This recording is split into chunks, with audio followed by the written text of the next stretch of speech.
Hi friends, ನೀವು ನೋಡ್ತಾ ಇದ್ದೀರಾ one and all Bharani YouTube channel. ನಿಮ್ಮೆಲ್ಲರಿಗೂ ಸ್ವಾಗತ ಸುಸ್ವಾಗತ. ಆಸ್ಟ್ರೇಲಿಯಾದ ಈ ಕಪ್ಪು ನದಿಯಲ್ಲಿ 3 ಬಾಲಕರಿಗೆ ಆದಂಥ ಭಯಾನಕ ಅನುಭವ ಎಷ್ಟರ ಮಟ್ಟಿಗಿತ್ತೆಂದರೆ ಇವರ ಕಥೆಯನ್ನು ಆಧರಿಸಿ 2 ಚಿತ್ರಗಳಾದವು. ಒಂದು ಬ್ಲ್ಯಾಕ್ ವಾಟರ್, ಮತ್ತೊಂದು ರೋಗ್. ಆ ದಿನ ಅಲ್ಲಿ ಏನಾಯಿತೆಂದು ನೋಡೋಣ ಬನ್ನಿ. ಬಾಲ್ಯದ 3 ಗೆಳೆಯರು ಬ್ರೇಟ್, ಶ್ವಾನ್ ಮತ್ತು ಏಶಾಲಿ 21 ಡಿಸೆಂಬರ್ 2003ರಲ್ಲಿ ತಮ್ಮ ಜೀಪ್ನಲ್ಲಿ ಆಸ್ಟ್ರೇಲಿಯಾದ ದಕ್ಷಿಣದ ಕಡೆಗೆ ಪ್ರಯಾಣ ಬೆಳೆಸುತ್ತಾರೆ. ಈ 3 ಹುಡುಗರು ಆಸ್ಟ್ರೇಲಿಯಾದ ಉತ್ತರ ಭಾಗವಾದ ಡಾರ್ವಿನ್ ಸಿಟಿಯಲ್ಲಿ ವಾಸವಿದ್ದವರು. ಡಾರ್ವಿನ್ ಸಿಟಿಯಿಂದ 80 ಕಿಲೋಮೀಟರ್ ದೂರದಲ್ಲಿರುವ ದೊಡ್ಡ ಉಪ್ಪಿನ ಬಯಲಿಗೆ ಹೋಗಿ ತಮ್ಮಲ್ಲೇ ಕ್ವಾಡ್ ರೇಸ್ ಮಾಡಲು 3 ನಿರ್ಧರಿಸುತ್ತಾರೆ. ಎಂಜಾಯ್ಮೆಂಟ್ ಜೊತೆಗೆ ಅಡ್ವೆಂಚರ್ಸ್ ಕೂಡ ಆಗುತ್ತದೆಂಬ ಉದ್ದೇಶವಿದ್ದ ಬಿಸಿ ರಕ್ತದ ಹುಡುಗರು ತಮ್ಮ ಜೀಪ್ಗೆ ಕ್ವಾಡ್ ಬೈಕ್ ಕಟ್ಟಿಕೊಂಡು ಡಾರ್ವಿನ್ ಸಿಟಿಯಿಂದ ದಕ್ಷಿಣದ ಕಡೆಗೆ ಸವಾರಿ ಶುರು ಮಾಡಿದ ಹುಡುಗರು ಕಚ್ಚಾ ರಸ್ತೆಗಳನ್ನು ದಾಟುತ್ತಾ ಸ್ಟಂಬ್ಲಿಂಗ್ ವಾಟರ್ ಹಾಲಿಡೇ ಪಾರ್ಕ್ನ ಬಳಿ ಬರುತ್ತಾರೆ. ಈ ಪಾರ್ಕಿಂದ ಮುಂದೆ ಯಾವುದೇ ಹಳ್ಳಿಗಳಾಗಲಿ ಮನುಷ್ಯರ ವಾಸವಿರುವುದಿಲ್ಲ, ಬರೀ ಕಾಡು. ಈ ಕಾಡಿನ ದಾರಿಯನ್ನು ದಾಟಿ ಫೆನಿಶ್ ನದಿ ಬಳಿಗೆ ಬರುತ್ತಾರೆ. ಫೆನಿಶ್ ನದಿಯು 30 ಕಿಲೋಮೀಟರ್ ಉದ್ದವಿದ್ದು ತನ್ನ ಕಪ್ಪು ನೀರಿಗಾಗಿ ಪ್ರಖ್ಯಾತಿಯನ್ನು ಹೊಂದಿರುತ್ತದೆ. ಈ ನದಿಯ ನೀರಿನಲ್ಲಿ ಬಗ್ಗಿ ನೋಡಿದರೆ 1-2 ಇಂಚುಗಳಿಂದ ಕೆಳಗೆ ಏನೂ ಕಾಣಿಸುತ್ತಿರಲಿಲ್ಲ.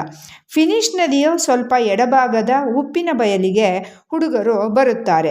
ಕ್ವಾಡ್ ಬೈಕ್ ರೇಸ್ ಮಾಡಿ ಸಾಕಾಗುವವರೆಗೂ ಚಲಾಯಿಸಿ ಸಂಭ್ರಮಿಸುತ್ತಾರೆ. ಖುಷಿಯಾಗಿ ಗೆಳೆಯರು ತಮ್ಮಿಚ್ಛೆಯಂತೆ ಕಾಲ ಕಳೆಯುತ್ತಾರೆ. ಆ ದಿನ ಸ್ವಲ್ಪ ಮಳೆ ಬಂದಿದ್ದರಿಂದ ಉಪ್ಪಿನ ಬಯಲಲ್ಲಿ ಕೊಚ್ಚೆ ಇದ್ದು ಎಲ್ಲರ ಮೈ ಕೈ ಕೊಚ್ಚೆ ಹಾರಿಸಿಕೊಂಡಿರುತ್ತಾರೆ.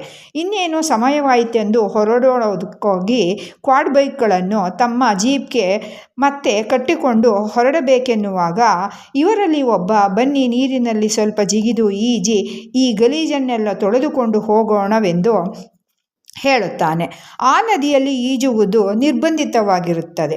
ಆಸ್ಟ್ರೇಲಿಯಾದ ಜನರ ಪ್ರಕಾರ ಈ ನದಿಯಲ್ಲಿ ಯಾವುದಾದರೊಂದು ಜೀವಿ ಇದ್ದೇ ಇರುತ್ತದೆ, ನದಿಗೆ ಇಳಿಯುವುದವರನ್ನು ಸಾಯಿಸುತ್ತದೆ ಎಂಬ ನಂಬಿಕೆ ಇರುತ್ತದೆ. ನದಿಯಲ್ಲಿ ಈಜುವುದನ್ನು ಆಸ್ಟ್ರೇಲಿಯನ್ ಜನರು ಅಷ್ಟು ಇಷ್ಟಪಡುವುದಿಲ್ಲ. ಈ ಹುಡುಗರೇನು ಕಮ್ಮಿಯವರಲ್ಲ. ನೀರು, ನದಿ, ಕಾಡುಗಳಿದ್ದ ಪ್ರದೇಶದಲ್ಲಿ ಹುಟ್ಟಿ ಬೆಳೆದವರಾಗಿರುತ್ತಾರೆ. ಆದ್ದರಿಂದ ಅವರ್ಯಾರಿಗೂ ಈ ಪ್ರದೇಶ ಅಪಾಯವೆಂದೆನಿಸಲಿಲ್ಲ. ಇವರು ನದಿಯ ಬಳಿಗೆ ಹೋಗುತ್ತಿದ್ದಂತೆ ಕಾಲುಗಳು ತೇವವಾಗಲಾರಂಭಿಸುತ್ತದೆ. ಮಳೆ ಬಂದಿದ್ದ ಕಾರಣ ನದಿ ತನ್ನ ಮಟ್ಟ ಮೀರಿ ಹೊರಗೆ ಹರಿಯುತ್ತಿತ್ತು. ಈ ನದಿ ಹೆಂಗಿತ್ತೆಂದರೆ ದಡದಲ್ಲಿ ನಿಂತಿದ್ದರೆ ನೀರು ಕಮ್ಮಿ ಇರುತ್ತದೆ.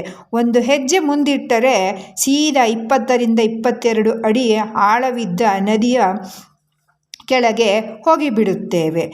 ಬದಿಯಲ್ಲಿ ಮ್ಯಾಂಗ್ರೋವ್ ಫಾರೆಸ್ಟ್ ಸಹ ಇದ್ದು ಈ 3 ನದಿಯ ಒಳಹೋಗಿ ಮ್ಯಾಂಗ್ರೋವ್ ಮರದ ಕಾಂಡಗಳನ್ನು ಬಿಗಿಯಾಗಿ ಹಿಡಿದುಕೊಂಡು ನದಿಯಲ್ಲಿ ಮುಳುಗಿ ಸ್ನಾನ ಮಾಡಲು ಶುರು ಮಾಡುತ್ತಾರೆ. ಮಳೆಗೆ ನದಿಯಲ್ಲಿ ಪ್ರವಾಹ ಹೆಚ್ಚಾಗಿದ್ದು ನೀರು ಜೋರಾಗಿ ಹರಿಯುತ್ತಿರುತ್ತದೆ. ಇದನ್ನು ಹೊರಡೋಣವೆನ್ನುವಷ್ಟರಲ್ಲಿ ಬ್ರೆಡ್ ಕೈಜಾರಿ ನೀರಿನಲ್ಲಿ ಬಿದ್ದು ಬಿಡುತ್ತಾನೆ. ಪ್ರವಾಹದಲ್ಲಿ ಕೊಚ್ಚಿಕೊಂಡು ಗೆಳೆಯರಿಂದ ದೂರ ಹೋಗಿಬಿಡುತ್ತಾನೆ. ಸಹಾಯಕ್ಕಾಗಿ ತನ್ನ ಗೆಳೆಯರನ್ನು ಕೂಗುತ್ತಾನೆ. 2 ಗೆಳೆಯರು ನೀರಿಗೆ ಜಿಗಿದು ಗೆಳೆಯನ ಸಹಾಯಕ್ಕೆಂದು ಬರುತ್ತಾರೆ. ಇವರೆಲ್ಲ ಒಳ್ಳೆ ಈಜುಗಾರರಾಗಿದ್ದು ಮೊದಲಿಗೆ ಯಾರೂ ಗಾಬರಿಯಾಗುವುದಿಲ್ಲ. ಇದೆಲ್ಲ ಮಾಮೂಲು ಎನ್ನುವಂತೆ ಈಜಿ ಗೆಳೆಯನ ಬಳಿ ಹೋಗುತ್ತಾರೆ.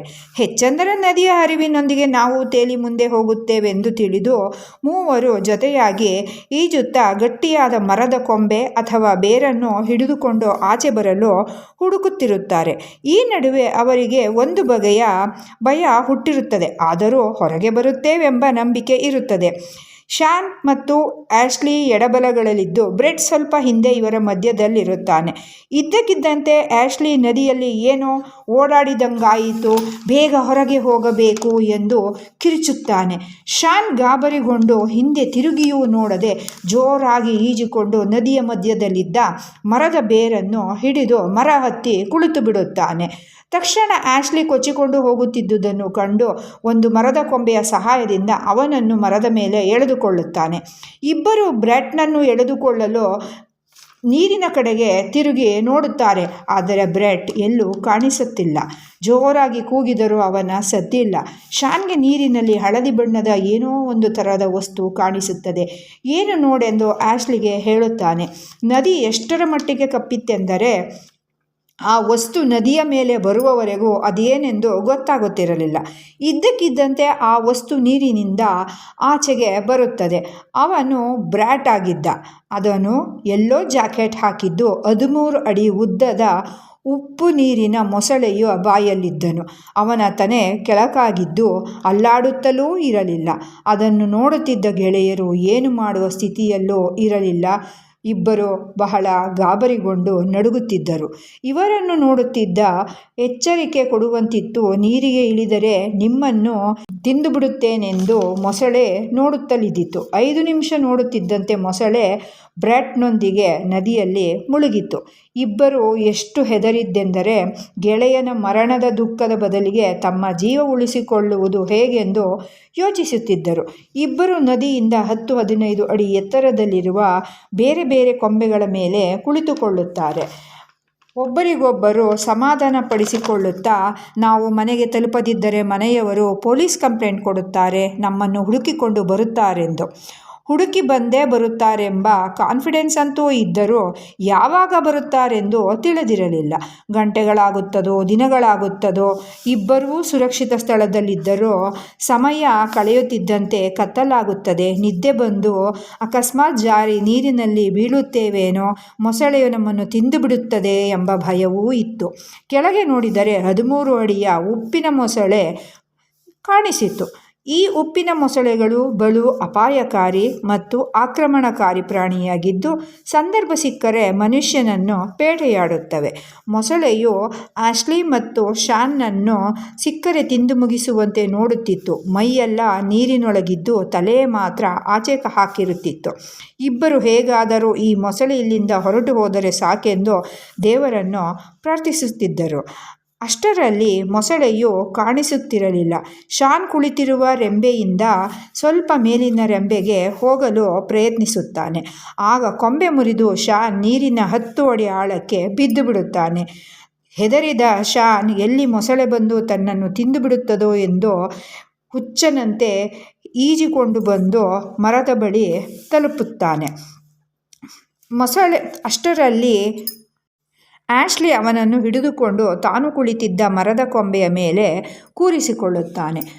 ನೋಡುತ್ತಿದ್ದಂತೆ ಶಾನ್ ಬಿದ್ದ ಸ್ಥಳದಲ್ಲಿ ಮೊಸಳೆಯು ಕಾಣಿಸಿಕೊಂಡು ಸುತ್ತಾಡುತ್ತಿರುತ್ತದೆ. ಸದ್ಯ ಶಾನ್ ಸಮಯದೊಳಗೆ ಬಚಾವಾಗಿದ್ದನು. ಸೂರ್ಯ ಮುಳುಗುತ್ತಿದ್ದಂತೆ ಇಲ್ಲಿ ಬಹಳ ಅಂಧಕಾರವಾಗುತ್ತಿತ್ತು. ಯಾವುದೇ ಲೈಟ್ ಅಥವಾ ಬೆಳಕಿನ ವ್ಯವಸ್ಥೆಯಂತೂ ಇಲ್ಲವೇ ಇಲ್ಲ. ಎಷ್ಟು ಕತ್ತಲಿತ್ತೆಂದರೆ ಮೊಸಳೆ ಇರಲಿ, ಇವರುಗಳ ಮುಖವೇ ಒಬ್ಬರಿಗೊಬ್ಬರು ಕಾಣಿಸುತ್ತಿರಲಿಲ್ಲ. ಈ ನಡುವೆ ಜೋರಾಗಿ ಮಳೆ ಬೇರೆ ಪ್ರಾರಂಭವಾಯಿತು.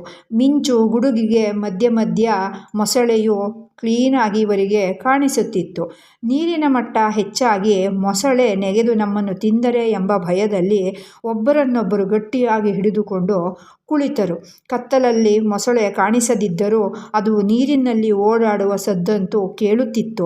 ಫೈನಲಿ ಬೆಳಕಾಗುತ್ತದೆ.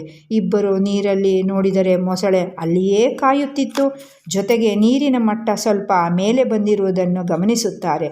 ಈಗಲೇ ನಮ್ಮನ್ನು ಯಾರಾದರೂ ಬಂದು ರಕ್ಷಿಸದಿದ್ದರೆ ಇನ್ನೊಮ್ಮೆ ಮಳೆಯಾಗಿ ನೀರಿನ ಮಟ್ಟ ಏರಿದರೆ ನಾವು ಖಂಡಿತ ಮೊಸಳೆಗೆ ಆಹಾರವಾಗುತ್ತೇವೆ ಎಂದು ಅವರಿಗೆ ಅನ್ನಿಸಿತು. ಬಟ್ ಲಕಿಲಿ ಬೆಳಗ್ಗೆ 10 ಗಂಟೆಗೆ ಒಬ್ಬ ಪೊಲೀಸ್ ಮ್ಯಾನ್ ಇವರನ್ನು ಹುಡುಕಲು ಬಂದಿದ್ದ. ಮನೆಯವರು ನಿಜವಾಗಿಯೂ ಇವರ ಮಿಸ್ಸಿಂಗ್ ಕಂಪ್ಲೇಂಟ್ ಮಾಡಿದ್ದರು. ಇಬ್ಬರೂ ಮರದ ಮೇಲೆ ಕುಳಿತಿರುವುದನ್ನು ಕಂಡು ಹೆಲಿಕಾಪ್ಟರ್ ಮೂಲಕ ಇವರನ್ನು ರಕ್ಷಿಸಲು ಪ್ರಯತ್ನಿಸುತ್ತಾರೆ. ಆದರೆ ಹೆಲಿಕಾಪ್ಟರ್ ಬ್ಲೇಡ್ನ ಗಾಳಿಯ ರಭಸಕ್ಕೆ ಇಬ್ಬರೂ ತಮ್ಮ ಬ್ಯಾಲೆನ್ಸನ್ನು ಕಳೆದುಕೊಳ್ಳುತ್ತಿದ್ದರು. ನೀರಿನಲ್ಲಿ ಮೊಸಳೆಯು ಇದ್ದಿದ್ದು ಕಾಣಿಸುತ್ತಿತ್ತು. ಈ ಪ್ರಯತ್ನದಲ್ಲಿ ಅವರುಗಳನ್ನು ಉಳಿಸುವ ಬದಲಿಗೆ ನೀರಿಗೆ ಬೀಳಿಸುವ ಸಾಧ್ಯತೆ ಹೆಚ್ಚಾಗಿ ಇದ್ದುದರಿಂದ ಹೆಲಿಕಾಪ್ಟರನ್ನು ಹಿಂದೆ ಕಳುಹಿಸಿ ಒಂದು ಬೋಟ್ ಮೂಲಕ ರಕ್ಷಿಸಲಾಯಿತು. ನಂತರ ಬ್ರ್ಯಾಟ್ನ ಅವಶೇಷಕ್ಕಾಗಿ ಹುಡುಕಿದರೂ ಏನೂ ಪ್ರಯೋಜನವಾಗಲಿಲ್ಲ. ಗೆಳೆಯರು ಇಬ್ಬರು ಈ ಸಂದರ್ಭದಲ್ಲಿ ಆಘಾತಕ್ಕೊಳಗಾಗಿದ್ದರು. ಮೊಸಳೆಯೂ ಕಾಣಲಿಲ್ಲ. ಎಂಥ ವಿಚಿತ್ರ! ಆದ್ದರಿಂದ ಗೆಳೆಯರೇ, ಯಾರೇ ಆಗಲಿ ಜನಗಳಿಲ್ಲದ ಜಾಗಗಳಲ್ಲಿ, ಯಾವುದೇ ಹೊಸ ಜಾಗಗಳಲ್ಲಿ ನೀವು ಎಷ್ಟೇ ಶಕ್ತಿಶಾಲಿಯಾಗಿರಲಿ, ಧೈರ್ಯಶಾಲಿಗಳಾಗಿದ್ದರೂ ಬೆಟ್ಟ, ನದಿ, ಸಮುದ್ರದ ತುದಿಗಳಲ್ಲಿ ನಿಲ್ಲುವುದು, ಈಜುವುದು ಮಾಡಬೇಡಿ. ಇದೊಂದು ಎಚ್ಚರಿಕೆಯ ವಿಡಿಯೋವಾಗಿತ್ತು. ನಿಮಗೆ ಯಾವುದಾದರೂ ಭಯಾನಕ ಸ್ಥಳದ ಅರಿವಿದ್ದರೆ ಕಮೆಂಟ್ನಲ್ಲಿ ತಿಳಿಸಿ. ಧನ್ಯವಾದಗಳು.